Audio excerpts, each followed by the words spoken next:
ঋষিগণ সমস্ত শাস্ত্র মন্থন করিয়া সর্বপ্রধান একটি বিধি এবং একটি নিষেধ নির্ণয় করিয়াছেন।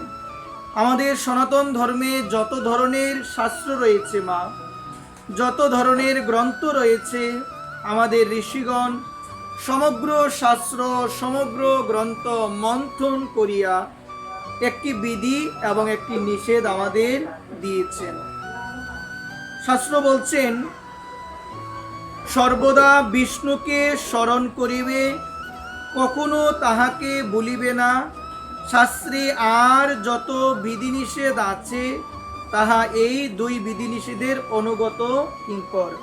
সমস্ত শাস্ত্র আমাদের সিদ্ধান্ত দিয়েছেন আমরা যেন সদা সর্বদা ভগবানকে স্মরণ করি। কাকে স্মরণ করি? সদা সর্বদা যেন ভগবানকে স্মরণ করি।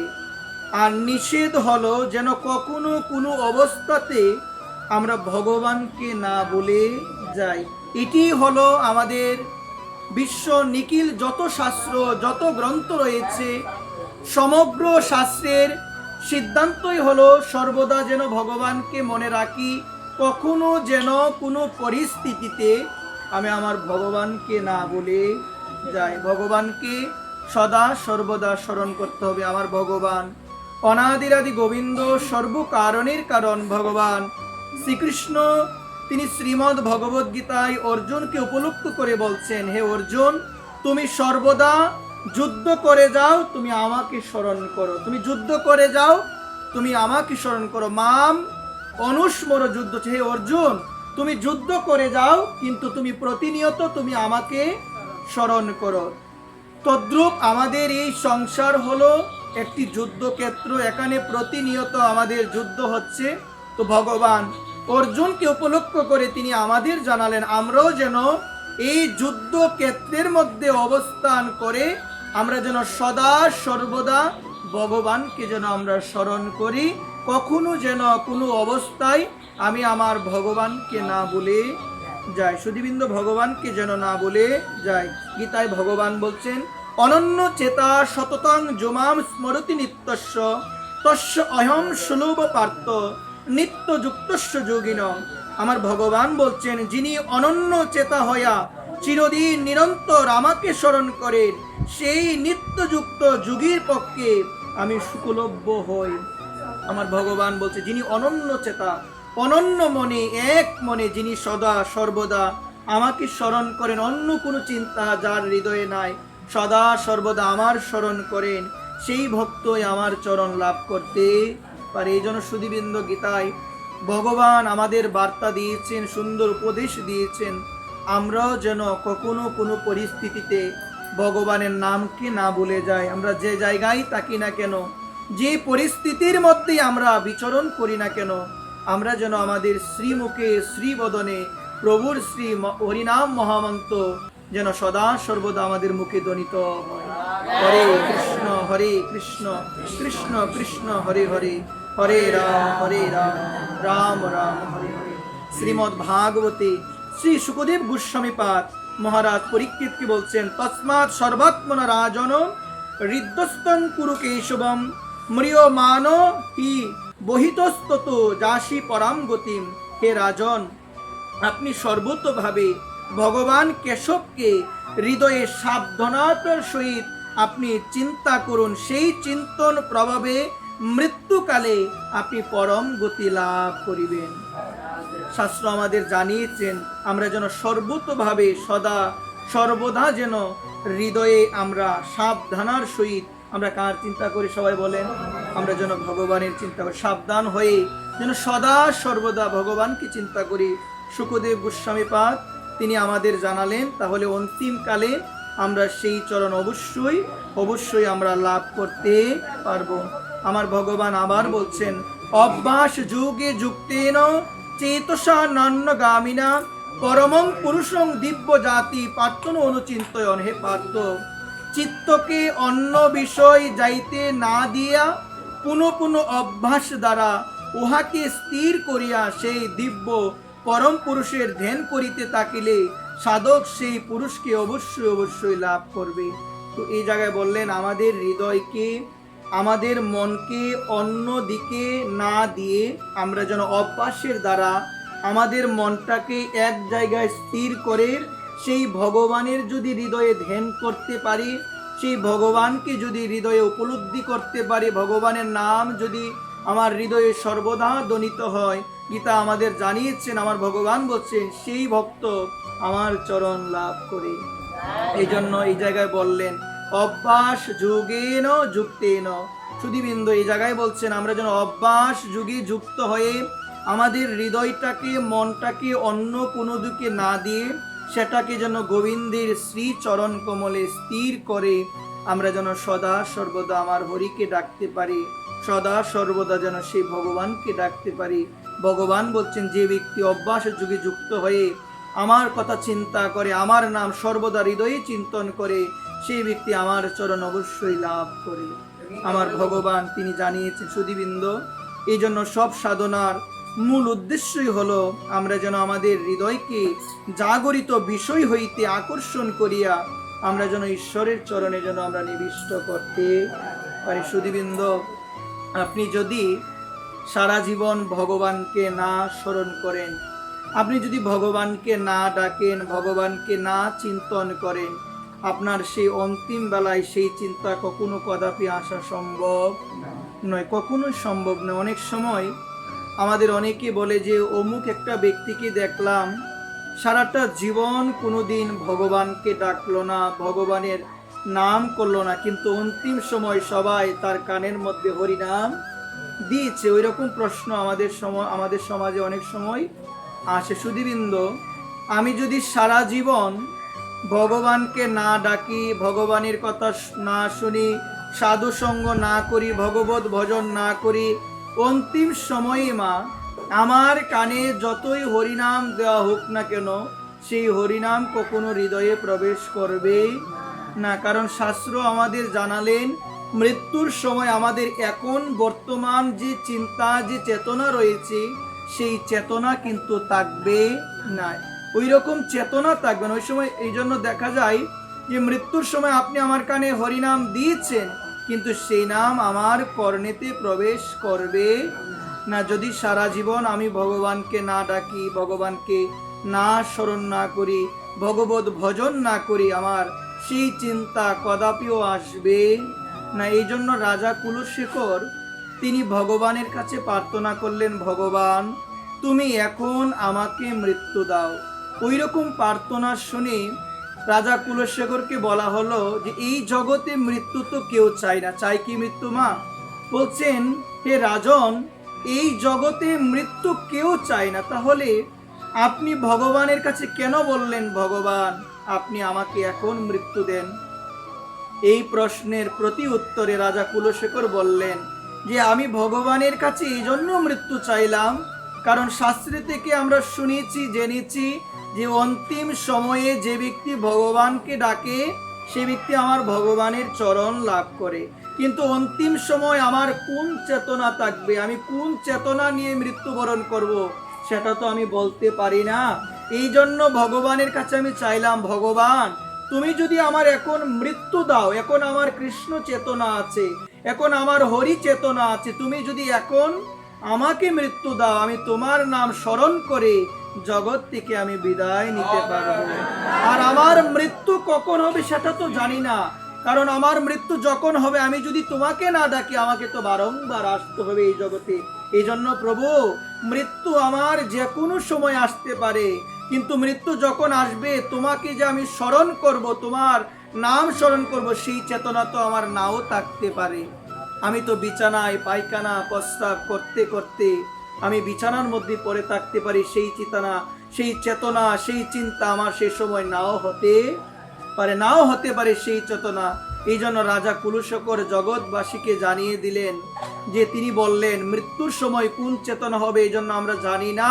এই জন্য প্রভুর কাছে এই প্রার্থনা, প্রভু আমার মৃত্যু যখনই আসুক না কেন সেটা তো আমি জানি না, কিন্তু তোমার চরণে আমার এই প্রার্থনা, যে কোনো অবস্থায় যে কোনো জায়গার মধ্যে আমার মৃত্যু উপস্থিত হোক না কেন আমি যেন একটাবার প্রাণ ভরে তোমায় স্মরণ করতে পারি, আমি যেন প্রাণ ভরে একটাবার বলতে পারি হা নিতাই গৌর হরি বল, আমি যেন প্রাণ ভরে বলতে পারি হা রাধে গোবিন্দ প্রভু গো। অন্তিম সময় যেন আমি তোমার নাম স্মরণ করে বিদায় নিতে পারি। ভগবান গীতায় শোনালেন আমাদের অন্তিম সময়ে যে ব্যক্তি আমার ভগবানের নাম করে মা, তাকে আর এই জগতে আসতে হয় না, এই মৃত্যুময় কারাগার জগতে আর আসতে হবে না। এই জন্য সুধীবৃন্দ, আমরা যারা হরি কথা শুনি, হরি নাম করি, মালা জপ করি, একটি প্রার্থনা সদা সর্বদা ভগবানের চরণে রাখা উচিত। ভগবান, আমি যেন অন্তিম সময়ে তোমার নাম কি যেন আমি না বলে যাই, আমি যেন সদা সর্বদা প্রভু তোমার নাম আমি স্মরণ করতে পারি। আমার জীবনে যে সমস্ত বাধা আসুক না কেন, যতই কঠিন পরিস্থিতি আসুক না কেন, আমি যেন হরি নাম থেকে কখনো বিচ্যুত না হই, আমি যেন সদা সর্বদা প্রাণ ভরে হরে কৃষ্ণ নাম যেন আমি কীর্তন করতে পারি। এটি চাইতে হবে, এটি আমাদের একান্তভাবে প্রভুর কাছে, প্রভুর শ্রীচরণে আমাদের সেই প্রার্থনা করা প্রয়োজন। সুধীবৃন্দ, আপনাদের একটি দৃষ্টান্ত বলার চেষ্টা করি, রাধেশ্যাম। এই দৃষ্টান্তটি যদি একটু হৃদয়ে আমরা ধারণ করতে পারি, আমি মনে হয় আমরা অবশ্যই বুঝতে পারবো যারা ভগবানকে ভালোবাসে, ভগবানও তাদের অনেক অনেক ভালোবাসে। সুধীবৃন্দ, আমাদের ভাগবত শোনালেন, ভাগবতে ভগবান বলছেন সাধু হলো আমার হৃদয়, আমিও সাধুর হৃদয়, সাধু তাকে আমার হৃদয়ে, আমি তাকে সাধুর হৃদয়ে। সাধু যেমন আমায় ছাড়া কিছু বুঝে না, আমিও আমার সাধু ভক্ত ছাড়া কিছু বুঝি নাকি ভগবানের কথা, আমি ভক্তকে অনেক ভালোবাসি।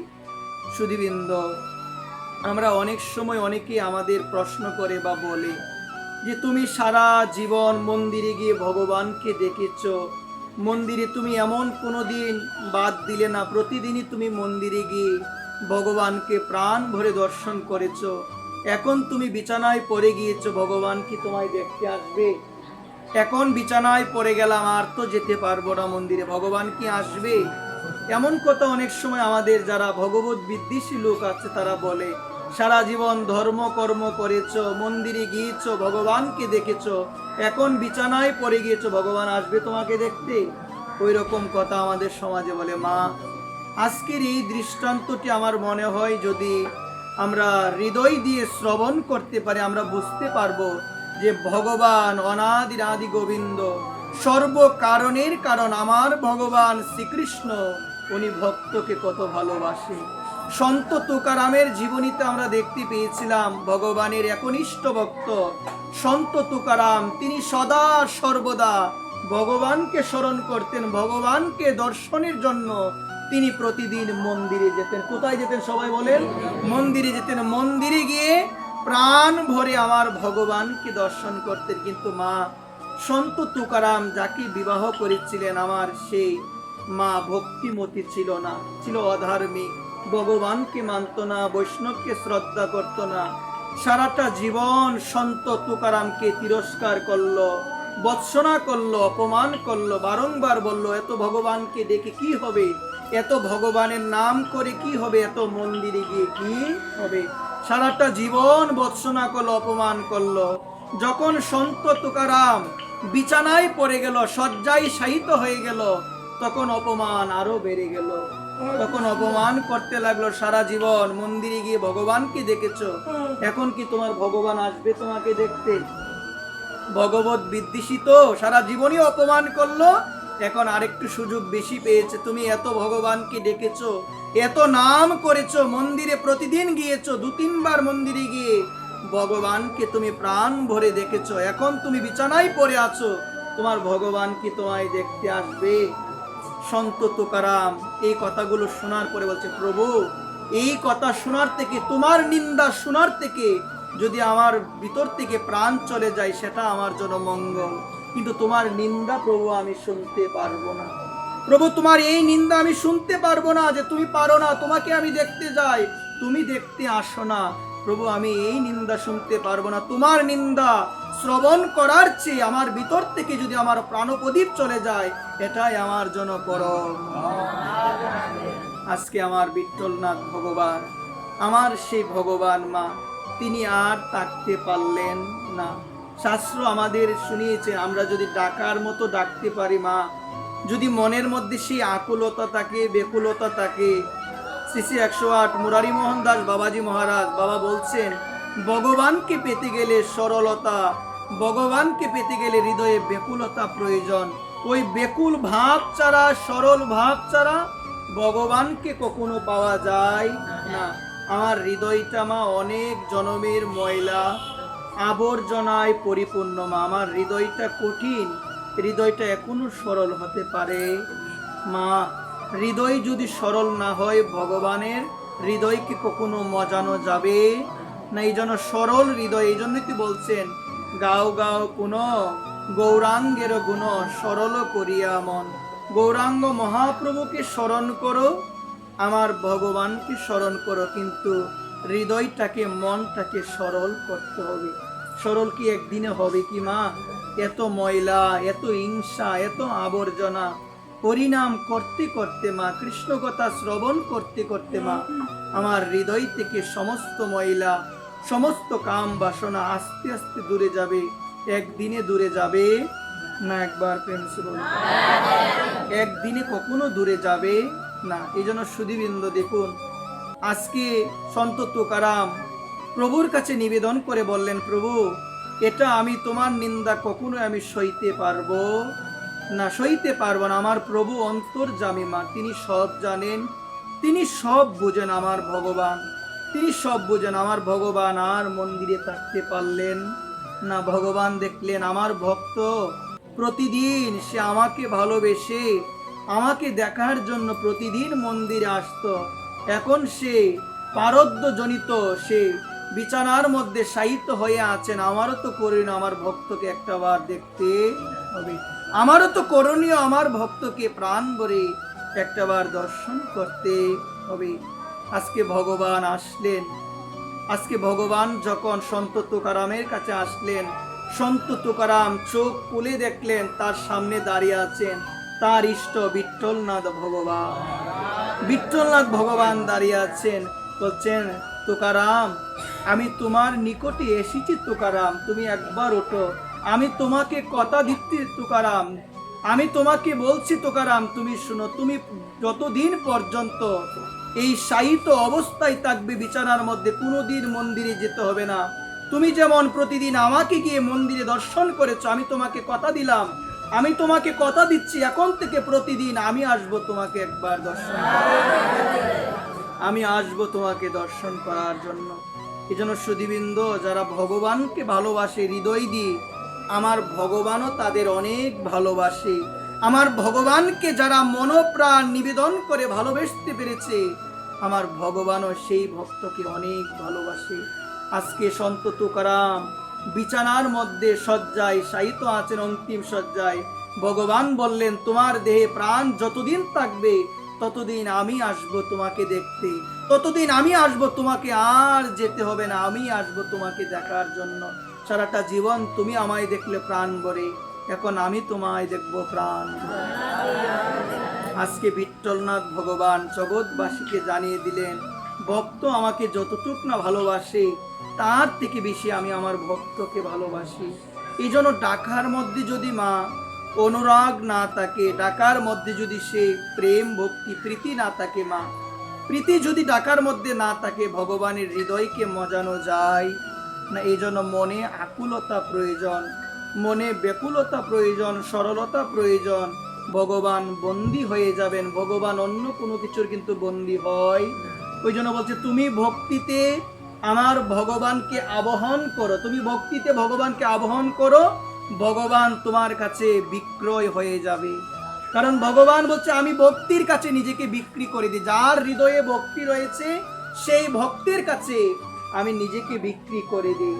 এই জন্য মা, ভগবানকে অন্য কোনো কিছুর মধ্যে আবাহন করা যায় না। একমাত্র হৃদয়ে যদি ভক্তি থাকে মা, হৃদয়ে যদি ভালোবাসা থাকে, ভগবানকে আবাহন করা যায়। ভগবান বলছেন, সেই ভক্তের হৃদয়ে আমি বন্দী হয়ে যাই। কোন ভক্তের হৃদয় গো?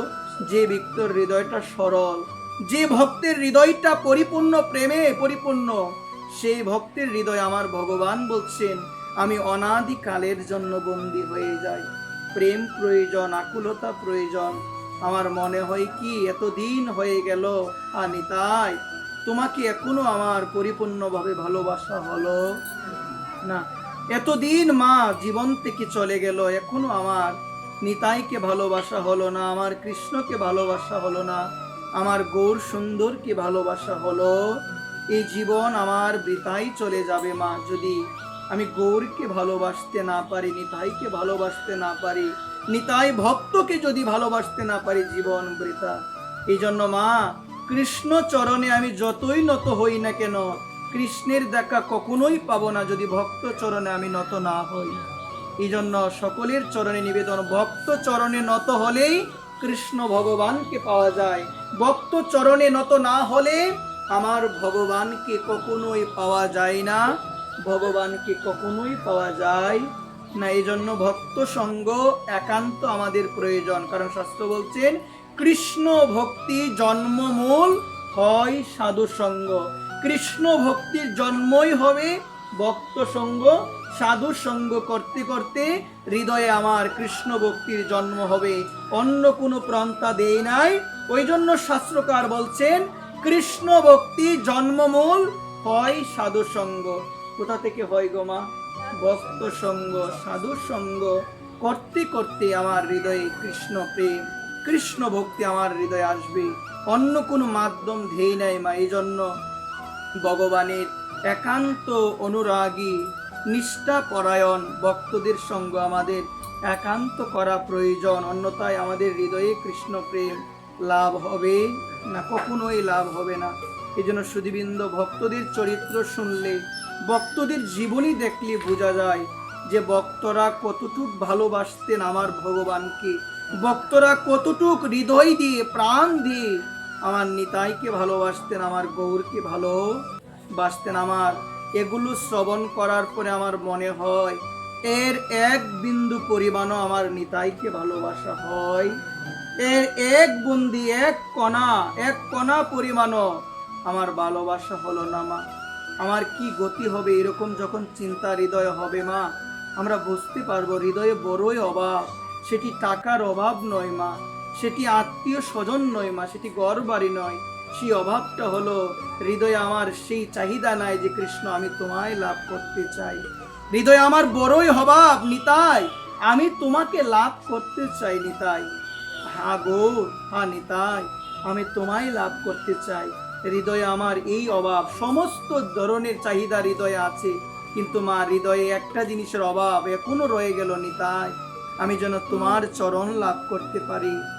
হ্যাঁ রাধে, হ্যাঁ কৃষ্ণ, আমি যেন তোমার চরণ লাভ করতে পারি। এই জিনিসটার বড়ই অভাব হৃদয়ে, আমরা মন থেকে ভালোবাসতে পারছি না যতদিন না পর্যন্ত সেই ভালোবাসাটা হৃদয় থেকে শ্রী গোবিন্দের চরণে পূর্ণভাবে সমর্পিত না হবে মা, আমার জীবন বৃথা, আমার সমস্ত কিছুই বৃথা।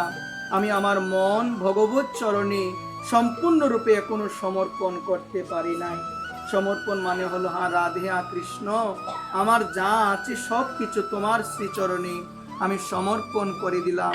এই জগৎ সংসারে আমার বলিতে আর কিছু নাই, সব হলো আমার গোবিন্দের। সব কার? সবাই বলেন, সব হলো আমার গোবিন্দের, আমার বলিতে আর কিছু নাই। ওই রকম সমর্পণ প্রয়োজন। গোবিন্দ তুমি আমার, আমি তোমার, এই জগতে তুমি বিনে আর কেউ নাই, তুমি আমার সর্বস্ব, তুমি আমার প্রাণ, তুমি আমার জীবন, তুমি আমার সবকিছু গোবিন্দ। ওই রকম কথা ভক্তরা বলে হৃদয় থেকে, মন থেকে। এই জন্যই তো আমার ভগবান ভক্তদের এত ভালোবাসেন। গীতায় তিনি বললেন অনন্য চিন্তেম তো মাম জিজনা পর্যুপাসতে তেষাম নিত্য অভিযুক্তানাম যুগস্কেমং বহাম্যহম। এই জন্যই ভগবান বলছেন সেই ভক্তির বোঝা আমি ভগবান বহন করি। ভগবান বলছেন আমি ভক্তের বোঝা বহন করি। কোন ভক্ত? যে ভক্ত আমায় ছাড়া কিছু বুঝে সদা সর্বদা, যে ভক্ত আমার কথা চিন্তা করে, যে ভক্ত আমার নাম স্মরণ করে শয়নে স্বপনে কিবা দিবানিশি কিবা রাত্র, যে ভক্ত কিবা ভোজনে সদা সর্বদা যে আমায় ডাকে, আমায় স্মরণ করে, এক সেকেন্ডের জন্য যে আমাকে ভুলে থাকে না, সেই ভক্তের ঝুঁক এবং কেম আমি দুটাই বহন করি। এই জন্য মা, ভক্ত তো অনেক আছে, কিন্তু ভগবানের প্রিয় ভক্ত কে গো মা? যে অনন্যভাবে ভগবানকে ডাকে। যেমন গোপীরা অনন্যভাবে ভগবানকে ডেকেছিল, তাদের অন্য কোনো দিকের প্রতি মনোযোগ নাই, আত্মীয় স্বজন, ঘর বাড়ি কোনো দিকে মনোযোগ নাই, তারা মন দিয়েছিল কৃষ্ণের চরণে। কৃষ্ণ ব্যতীত তারা কিছুই বুঝতো না। কিসের আত্মীয় স্বজন, কিসের ঘর বাড়ি, কৃষ্ণের উপরে কেউ নাই। কৃষ্ণই আমার, আমি কৃষ্ণের, কৃষ্ণ ছাড়া আমি কিছু বুঝি না। কৃষ্ণ হলো আমার হৃদয়ের ধন, এই ধন যেন আমার হৃদয় থেকে কখনো অন্তর্ধান না হয়, এই জন্য সর্বদা হৃদয়ে লালন করা, পালন করা হরিনামকে, কৃষ্ণ নামকে সর্বদা হৃদয়ে পালন করতে হবে। কারণ মা, অহংকার যদি একবার বাসা বেঁধে যায় হৃদয়ে, আমার ভগবান কখনো সেই হৃদয়ে আর থাকবে না, কখনোই থাকবো না। এই জন্য কখনো কোনো পরিস্থিতিতে মা আমরা যেন অহংকারকে হৃদয়ে স্থান না দিই। আমার মতো অধম নরাধম জগতে আর কেউ নাই, আমার মতো ক্ষুদ্রাতি ক্ষুদ্র জগতে আর কেউ নাই। প্রভুর অনেক ভক্ত রয়েছে, প্রভুর বিশাল পরিমাণ ভক্ত রয়েছে, কিন্তু আমার মতো নগণ্য ভক্ত জগতে আর কেউ নাই। কিন্তু আমার এই বিশ্বাস, আমার প্রতি আমার গোবিন্দ রাধারানী কৃপা করবে, কারণ রাধারানী করুণাময়ী। তার করুণা থেকে জগতে সব থেকে বড় পাপীও বঞ্চিত হয় না। এই জন্য আমার এই বিশ্বাস, আমার মতো পাপী এই জগতে আর কেউ নাই। কিন্তু এই বিশ্বাস, রাধারানীর করুণা আমার মতো পাপীর উপরও বর্ষিত হবে। হে রাধে, তুমি আমায় কৃপা করো। হে করুণাময়ী প্রাণেশ্বরী, কুণ্ডেশ্বরী, প্রেমেশ্বরী, হে রাধে, তুমি আমার মতো অধমকে তুমি কৃপা করো। রাধে, তোমার যদি কৃপা বর্ষিত না হয়, আমি কখনো কৃষ্ণ ভজন করতে পারবো? কখনো সম্ভব নয়। এই জন্য মা, মনের মধ্যে এই ভাবনা প্রয়োজন। ভগবান শুধু মনের ডাকটাই দেখেন, অন্য কিছু ভগবান দেখবে না। মা, কত আড়ম্বর পূর্ণভাবে সেবা দিচ্ছি, কত আড়ম্বর পূর্ণভাবে ষোড়শ উপাচারে ভগবানের পূজা দিচ্ছি, ভগবান মা এগুলো দেখে না। ভগবান দেখবি শুধু মনের ডাক, শুধু সেই প্রীতি ভালোবাসাটাই ভগবান দেখবে। মা, দক্ষিণ ভারতের এই প্রসঙ্গে খুব সুন্দর এক দৃষ্টান্ত। দক্ষিণ ভারতে এক পান বিক্রেতা ছিল, তার মনে এক সময় অভিলাষ আসলো যে পুরীতে জগন্নাথ ভগবান বিরাজ করে, আমি যদি সেই জগন্নাথ ভগবানকে আমি আমার পান একটু সেবা করাতে পারতাম। মনের মধ্যে আকাঙ্ক্ষা আসলো, আমি যদি আমার ভগবানকে পানটাকে সুন্দরভাবে সেজে যদি আমি আমার ভগবানকে নিবেদন করতে পারতাম। কিন্তু পরিধামের নিয়ম, বাইরের কোনো কিছু ভগবান জগন্নাথকে দেওয়া হবে, বাইরের দোকান থেকে প্রসাদী দোকান হোক যাই হোক, কোনো কিছু কিনে ভগবান জগন্নাথকে দেওয়া যাবে না। কিন্তু তার মনে ইচ্ছা, তার মনে এই রকম আকাঙ্ক্ষা আসলো, যদি আমি আমার একটা পান যদি জগন্নাথকে আমি সেবাতে দিতে পারতাম। মনে আকাঙ্ক্ষা আসলো। মা, দক্ষিণ ভারত, তিনি দক্ষিণ ভারত ত্যাগ করে তখন তিনি চলে আসলেন সেই পুরী ধামে, আমার ভগবান জগন্নাথের সেই নীলাচল ধামে চলে আসলেন। চলে আসার পরে ভিতরে তো প্রবেশ করতে পারবে না এত সহজে, কারণ ভগবান জগন্নাথের নিয়ম নীতি অনেক বেশি। এখানের মধ্যে যে কেউ প্রবেশও করতে পারবে না, আর যে কোনো কিছু মন চাইলে ভগবানকে দিতেও পারবে না। কিন্তু তার মনে আকাঙ্ক্ষা দিন থেকে দিন বেড়েই চলল, সবাইকে আমি সেবা দিচ্ছি পান দিয়ে, খুব সুন্দরভাবে সেজে পান দিয়ে আমি সেবা দিচ্ছি। কিন্তু মনে এই আকাঙ্ক্ষা, যদি জগন্নাথকে একটু আমি সেবা দিতে পারতাম। মনে আকাঙ্ক্ষা, এই আকাঙ্ক্ষা, যদি জগন্নাথকে সেবা দিতে পারতাম। মা, মনের ডাকটা জগতের কেউ যদি নাও শুনে, মা, একজন শুনে, তিনি ভগবান। আজকে ভগবান তো অন্তর্যামী, হৃদয়ের কথা তিনি শুনেন। মা, হৃদয়ের ডাক তিনি শুনেন, কার মধ্যে কি ভক্তি রয়েছে মা, এটা ভগবান ভালোভাবেই জানে। মা, এটা ভগবান ভালোভাবেই বুঝে। এই জন্য কারোর রূপ দেখে, কারোর চেহারা দেখে বিচার করা যাবে না তার ভিতরে কি ভক্তি রয়েছে। মা, অনেক সময় পোশাক দেখে, কোনটি মালা দেখে আমরা বিচার করতে চাই, আদৌ এটি সত্য নয়, আদৌ এটা করা উচিত নয়। কার ভিতরে কি ভক্তি আছে সেটা তো একমাত্র গোবিন্দই ভালো জানেন। কিন্তু আমার করণীয় হলো, আমি সবাইকে মান দিব, জীবে সম্মান দিবে, জানি কৃষ্ণ অধিষ্ঠান। প্রত্যেকটা জীবকে আমি সম্মান দিব। কেন? প্রত্যেক জীবের হৃদয়ে শ্রীকৃষ্ণ ভগবানকে দর্শন করতে হবে, কারণ প্রত্যেক জীবের হৃদয়ে আমার ভগবান কৃষ্ণ আছেন। গীতায় বলছেন, সর্বস্ব চাহং হৃদি সন্নিবিষ্ট আমি সকলের হৃদয়ে আছি। এই জন্য সুধীবৃন্দ কার ভিতরে কি ভাব সেটা তো বোঝা যায় না। এই জন্য কাউকে কখনো নিন্দা সমালোচনা আমরা যেন কাউকে নিয়ে কোনো ধরনের আজে বাজে কথাও আমরা না, এটি পরিহার করা উচিত আমাদের মা। আজকে দেখুন মা, তার মনের যে আকুলতা, তার মনের যে ডাক, মনের যে আকাঙ্ক্ষা, এটা ভগবান জগন্নাথ শুনেছেন। 1 বছর হয়ে গেল মা, মন দিয়ে শুনেন মা, 1 বছর হয়ে গেল মা। দেন দিয়ে শুনি আমরা কথাটা। তিনি প্রতিদিন জগন্নাথ পুরীতে থাকেন, পান বিক্রি করেন, পান সবাইকে দিচ্ছেন। মনে আকাঙ্ক্ষা একটা, যদি জগন্নাথকে দিতে পারতাম। জগন্নাথ তিনি জগতের নাথ। একটি কথা যখন মনে পড়ে, জগন্নাথ তিনি হলো জগতের নাথ, তিনি হলো জগতের নাথ। আমি যদি ভক্ত নাও হই মা, আমি যদি ভক্ত না হই, আমি তো জগতের বাসিন্দা কিনা সবাই বলো মা। এই জগতের বাসিন্দার প্রভু জগন্নাথ তিনি যদি জগতের সবার নাথ হয়, আমার এই বিশ্বাস তিনি আমারও নাথ। তিনি তো আমারও নাথ কিনা বলেন না মা, তিনি আমারও নাথ। এই নাথ আমার হৃদয়ে আছেন বিদায় আজকে আমি কথা বলতে পারছি, আজকে আমি দেখতে পারছি, আজকে আমি হাত নাড়াতে পারছি, আপনাদের সামনে বসে কথা বলতে পারছি, আপনারা কথা শুনছেন। কেন মা? এই নাথ আমার হৃদয়ে আছে। আমার পরমাত্মা রূপী ভগবান, আমার অনাদিরাদি গোবিন্দ আমার হৃদয়ে আছেন বিদায় আমি কথা বলতে পারছি, সব কিছুই করতে পারছি। কিন্তু মা, এই তত্ত্বটি যখন আমার হৃদয় থেকে অন্তর্ধান হয়ে যাবে, আমার এই দেহের কোনো মূল্যই থাকবে কি মা? থাকবে না। এই জন্য সুধীবৃন্দ আমাদের জানা প্রয়োজন, সারাটা জীবন আমরা দেহের পিছনে, দেহটাকে কিভাবে ভালো রাখা যায়, দেহটাকে কিভাবে সুন্দর রাখা যায়, এটার পিছনে দৌড়ালাম। কিন্তু মা, এত চেষ্টা করলাম, কিন্তু আমরা কি আমাদের সেই যৌবনত্ব ধরে রাখতে পারছি মা? পারছি কি বলেন না মা? কখনোই সম্ভব নয়। আপনি যদি আয়নার মধ্যে দেখেন মা, আপনি যৌবনে কেমন ছিলেন, আপনি বিয়ের সময় কেমন ছিলেন, এখন কেমন হচ্ছেন, যদি এরকম ভাবে ভাবি, তাহলে দেখবেন আমাদের মধ্যে একটা বৈরাগ্য আসবে যে দেহটার বিনাশ হবে, দেহটা একদিন মুছে যাবে, দেহের কোনো অস্তিত্বই থাকবে না। কিন্তু যে আত্মা থাকার জন্য আমি কথা বলতে পারছি, সেই আত্মার কাবারের কোনোদিন সংস্কার আমার করা হলো না। অনেকে বলে জিহ্বার লালসাকে বলে আত্মা চাচ্ছে, জিহ্বার লালসাকে আমরা বলি আত্মা চাচ্ছে, যে আমার আত্মা চাইলে তো করতে হবে।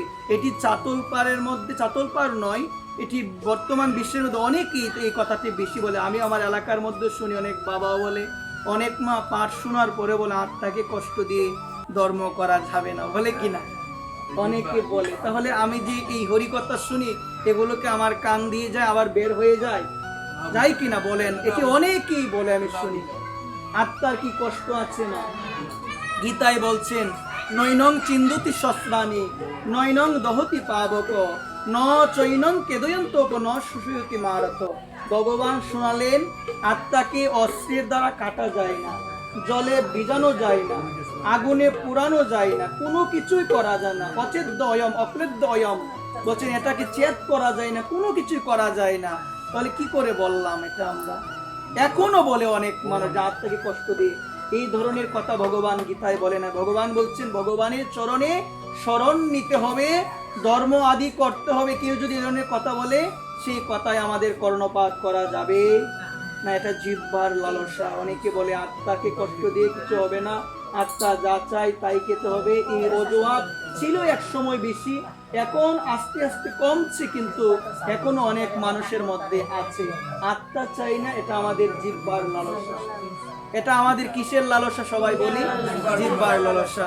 আমার মহাপ্রভু শোনালেন, জিহ্বার লালসায় যে ইতি অতি দায়, কৃষ্ণ উদর পরয়ন কৃষ্ণ সে কখনো নাহি পাই। জিহ্বার বেগকে যে দমন করতে পারলো না, সে কোনোদিন কৃষ্ণ প্রেম লাভ করতে পারবে না, কখনোই পারবে না।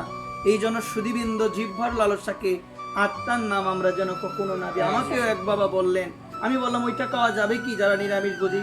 বলুন, এত বিচার করে কি হবে, আত্মারে কষ্ট দিয়ে কিছু হয় না। রাধেশ্যাম। আমি তখন কিছুই বলি নাই। আমাদের অজ্ঞতা এমন একটা জায়গার মধ্যে পৌঁছে গিয়েছে, এমন একটা জায়গায় ধর্ম তো আমরা করি না, বরং অজুহাতকে আমরা সামনে রাখি, এবং বরং যে যে ধরনের অজ্ঞতা, যে ধরনের কথাগুলো শাস্ত্রে নাই, সেই কথাগুলোর উপর ভিত্তি করে আমরা মানুষকে উপদেশ দিতে চাই, কিন্তু নিজের কোনো সেই ধর্ম সম্বন্ধে ধারণা নাই, গীতা সম্বন্ধে ধারণা নাই। গীতার মধ্যে নাকি বলেছে আত্মাকে কষ্ট দিয়ে ধর্ম হবে না। আমাকে এই কথাটা একজন বলল, আমি অবাক হয়ে গেলাম। গীতার নামে মিথ্যাচার, সে মনে হয়, আমার মনে হয় না ভালোভাবে 2 দিনও গীতা পড়েছে।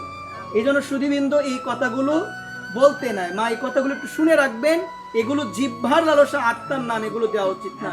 কিন্তু মা ভাগবত আমাদের জানিয়েছেন আত্মার কাবার হলো কেবল কৃষ্ণ কথা, হরিনাম। এগুলো শ্রবণ করলে, কীর্তন করলে আত্মা প্রসন্ন হয়। এই জন্য সুধীবৃন্দ এটা করা উচিত, আমাদের এটা করা উচিত, কিন্তু আমরা এটা করছি না। একদিন যদি দেহটাকে ভালোভাবে কাবার না দিই, দেখবেন দেহটা প্রায় অচল অবস্থা হয়ে যায়। তাহলে আমি যদি বিচার করি, আমার জীবন থেকে 50 অতিক্রম হয়ে গেল, 40 অতিক্রম হয়ে গেল, আমি তো এখনো ভালোভাবে, আমি একদিনও 1 সপ্তাহ ভালোভাবে কৃষ্ণ কথা আমার শ্রবণ হলো না, নিতাই কথা শ্রবণ হলো না, কর্ণে প্রবেশ করলো না গৌর কথা, জিহ্বা দিয়ে আমি হরিনাম করতে পারলাম না, এই জিহ্বা আমার বৃথা, এই কর্ণ আমার বৃথা, সমস্ত কিছুই আমার বৃথা যদি আমার ইন্দ্রিয় দিয়ে আমি ভগবানের সেবায় না লাগাতে পারি। আমার এক একটা ইন্দ্রিয় আমার শত্রু হয়ে যাবে যদি ভগবানের সেবাতে না লাগাতে পারি। এই জন্য ভগবানের সেবাতে লাগাতে হবে। একাদশ ইন্দ্রিয়কে ভগবানের চরণে লাগাতে হবে। চোখকে বলবো আমি শাসন করব চোখকে, কিন্তু চোখ আমাকে শাসন করে। কানকে আমি শাসন করব, কিন্তু আমার কান আমাকে শাসন করে। হাতকে আমি শাসন করব, আমার হাত আমাকে শাসন করে। সুধীবৃন্দ, আমাদের ইন্দ্রিয়গুলো আমাদের অধীনে নয়, ইন্দ্রিয়গুলো আমাদের পরিচালিত করে। কিন্তু ভক্তরা তারা চোখকে বলে, চোখ তুমি সদা সর্বদা আমার রাধা শ্যাম সুন্দরকে দেখবে, তাদের চোখ তাদের কথা শুনে। কানকে বলে, কান নিন্দাই তুমি কর্ণপাত করিবে না, যেখানে গৌর কথা হয় সেখানে তুমি কর্ণপাত করিবে। কিন্তু সুধীবৃন্দ, আমরা হয়ে গেলাম উল্টো, যেখানে আজে বাজে কথা হয় সেখানে কান দুইটা আগেই চলে যায়, যেখানে গৌর কথা হয় সেখানে যেতে চাই না। তার মানে কান আমাকে যেভাবে চালায়, কর্ণ ইন্দ্রিয় যেভাবে আমাকে চালায়, আমিও সেভাবে চলি। এভাবে ইন্দ্রিয়ের দাস হয়ে প্রত্যেকটা জন্মে মৃত্যু হচ্ছে। ভগবানকে না পেয়ে বারংবার মৃত্যুময় জগৎ সংসারে কখনো কুকুর, কখনো বিড়াল, কখনো ইঁদুর, কখনো গাছপালা, কখনো জলজ প্রাণী, কখনো কীট পতঙ্গ, কখনো কৃমিজনিতে জন্মগ্রহণ করতে করতে কখনো কোনো জনিতে আমি সে ভগবানকে ডেকে ভগবানের চরণ লাভ হয় না বিদায় বারংবার এই মৃত্যুময় জগৎ সংসারে পুনরূপী জনমম পুনরূপী মরণম জননী জঠরে শয়নম, বারংবার আমাকে জন্মাতে হচ্ছে, বারংবার আমাকে মরতে হচ্ছে। এই জন্মটা আমার তখনই সার্থক হবে যখন মন হৃদয় গোবিন্দের চরণে, যখন মন হৃদয়, হ্যাঁ গোবিন্দ আর দিব না, আর দিব না সংসারকে। দিয়েছিলাম প্রতিটা জনমে, এটি বলা উচিত, প্রতিটা জনমে দিয়েছিলাম, প্রতিটা জনমে মৃত্যু হয়েছে। সংসারের জন্য প্রতিটা জনমে মৃত্যুবরণ করেছি, তোমার জন্য কোনোদিন মরতে পারি নাই। এই একটা জীবন আমি পেয়েছি, এই জীবনে সংসারের জন্য আর মরব না। এই জন্ম আমি মরব হে গোবিন্দ, হে রাধারানী তোমার নাম। এই প্রতিজ্ঞাবদ্ধ হয়ে যারা ভগবানকে ডাকে, ভগবানের নাম করে, তাদের জীবন অবশ্যই অবশ্যই সার্থক হবে। সুধীবৃন্দ, দক্ষিণ ভারতের সেই বাবা পান বিক্রি করে। একদিন লক্ষ্য করে দেখলো মা দেন্দিয়েশ্বরী, 2টা ছেলে বাবার কাছে এসে বলল, বাবা তোমার পান অনেক সুন্দর, দাও তো বাবা আমাদের।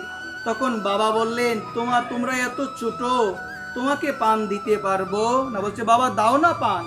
এভাবে অনুরোধ করার পরে বাবা কি করলেন, তাদের এইরকম এত সুন্দর চেহারা দেখে বাবার হৃদয়টা গলে গেল, চেহারা দেখে বাবার হৃদয়টা দ্রবীভূত হয়ে গেল। বাবা খুব সুন্দরভাবে পানটাকে সেজে তাদের কাছে দিলেন, তারা গ্রহণ করে দৌড় দিয়ে চলে গেল। ডাক দিলেন, টাকা দিবে না? বলছেন, টাকা পরে দিব। এইরকম প্রতিদিন কথা বলে, এই কথা প্রতিদিন বলে, যথা সময় আসে প্রাণ গ্রহণ করে আবার চলে যায়। এভাবে প্রাণ গ্রহণ করার পর বারংবার চলে যায়। একদিন সে চিন্তা করলো, তারা আমার কাছে আসে, পান গ্রহণ করে আবার চলে যায়, আজকে তাদের ভালোভাবে আমি ধরবো, আর ছাড়বো না, কোনোদিন আমাকে টাকা দেই না। আর তাদের এত সুন্দর রূপ, এই রূপের দিকে তাকালো আমি সব কিছু বলে। এই জন্য ভক্ত কেমন রূপ দেখেছে মা, আমার চোখে মলম দেওয়া হয় না, এই জন্য আমিও তো দেখি, কিন্তু আমার দেখার পুরো কৃষ্ণের প্রতি আমি পাগল হতে পারি নাই। কেন পারি নাই জানো মা?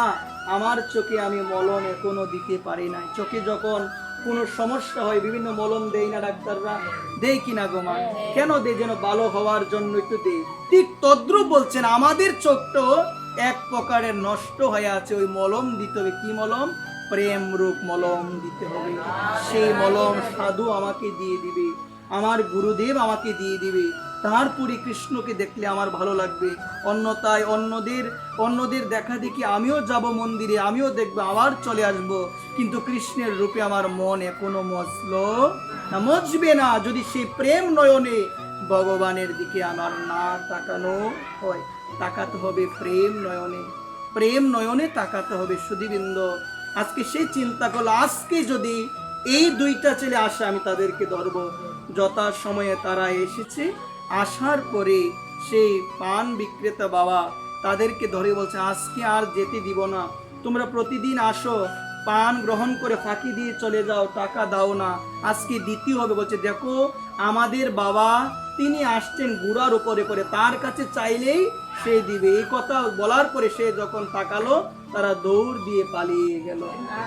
হঠাৎ দেখতে পেল সুধীবৃন্দ, সত্যি তো গুড়ার উপরে করে একজন রাজা, যার নাম হলো তৎকালীন সময়ে যিনি পুরীর রাজা ছিলেন, যার নাম হলো নৃসিংহ নারায়ণ, তিনি আসছেন। তার কাছে গিয়ে বললেন, আপনার কাছে একটা বিচার আছে। এই কথা বলার পরে নৃসিংহ নারায়ণ অবাক হয়ে গেলেন। বলছে, কি বিচার? বলছে, আপনার দুই ছেলে প্রতিদিন আসে আমার কাছে, পান গ্রহণ করে চলে যায়, ফাঁকি দিয়ে চলে যায়, আমাকে কোনো পয়সা দেয়। এই কথা শোনার পরে তিনি অবাক হয়ে গেলেন। বলছে, আমি তো বিয়ে করেছি মাত্র সেদিন, আমার তো কোনো সন্তানও এখনো হলো। নৃসিংহ নারায়ণ চিন্তা করলেন, আমি তো বিয়ে করলাম সেদিন, আমার তো কোনো সন্তান হলো। সে কি বলছে? বারংবার বলার পরে তিনি বললেন, নৃসিংহ নারায়ণ, যে পান বিক্রেতা তুমি বলো তো সেই দুইজনকে দেখতে কেমন? তখন বললেন, একজনের বড় বড় চোখ, টানা টানা চোখ, হাত ছোট, পা ছোট, একজন দেখতে কালো, আর একজন দেখতে হলো গৌর বর্ণ। কৃষ্ণ বলরাম, জগন্নাথ বলরাম। বলছে, একজনের চোখগুলো বড় টানা টানা এবং হাত অনেক ছোট, পা অনেক ছোট, সে হলো কালো, আর একজন হলো গৌর বর্ণ, তিনি হলো সাক্ষাৎ বলরাম। এই কথা বলার পরে নৃসিংহ নারায়ণ, তার ভিতরে ভক্তি ছিল তো, তিনি বুঝতে পারলেন এটা মনে হয় নিশ্চয়ই প্রভু জগন্নাথেরই এক লীলা। তিনি বললেন, তুমি আমার সঙ্গে চলো। এই কথা বলে তাকে মন্দিরে নিয়ে গেল। মন্দিরে নিয়ে যখনই বলে, দেখো তো সেই ব্যক্তি কিনা, দেখো তো, এই কথা বলার পরে যখনই সেই পান বিক্রেতা বাবা জগন্নাথের দিকে তাকালেন, তিনি দেখতে পেলেন জগন্নাথ সেই জায়গার মধ্যে দাঁড়িয়ে থেকে তার সে পান একটু আগে যে গ্রহণ করেছিল সেটা ভালোভাবে গ্রহণ করছে, মানে চিবাচ্ছে একবার। তিনি বলেন, ওই তো পেয়েছি চোরকে, সেই প্রতিদিন আমার কাছ থেকে পান নিয়ে যায়, ওই তো আমি পেয়েছি। এই কথা বলার পরে মা, এই কথা বলার পরে নৃসিংহ নারায়ণ বলে, আমি তো তাকে দেখতে পাচ্ছি না, কোথায় তোমার পান গ্রহণ করছে? সে তো দাঁড়িয়ে রয়েছে, আমি তো দেখতে পাচ্ছি না। এই কথা বলার পরে যখনই পান বিক্রেতা নৃসিংহ নারায়ণ রাজার হাতে স্পর্শ করলো, সঙ্গে সঙ্গে তিনিও দেখতে পেল আমার ভগবান জগন্নাথ আজকে ভক্তের প্রেমে প্লাবিত হয়ে আপ্লুত হয়ে সেই ভক্তের দেহ উপহার পান তিনি আস্বাদন করছেন।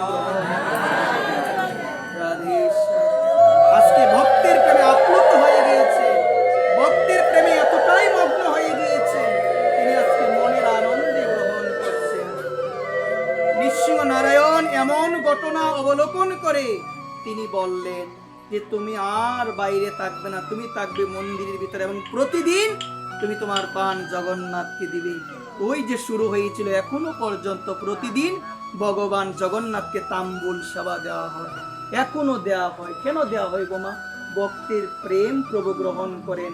আকুলতা ছিল তো হৃদয়ে, আকাঙ্ক্ষা ছিল তো হৃদয়ে, যদি একটু পান আমি দিতে পারতাম প্রভুকে, আর আমার প্রভু তো মনের ডাকটাই গ্রহণ করেন।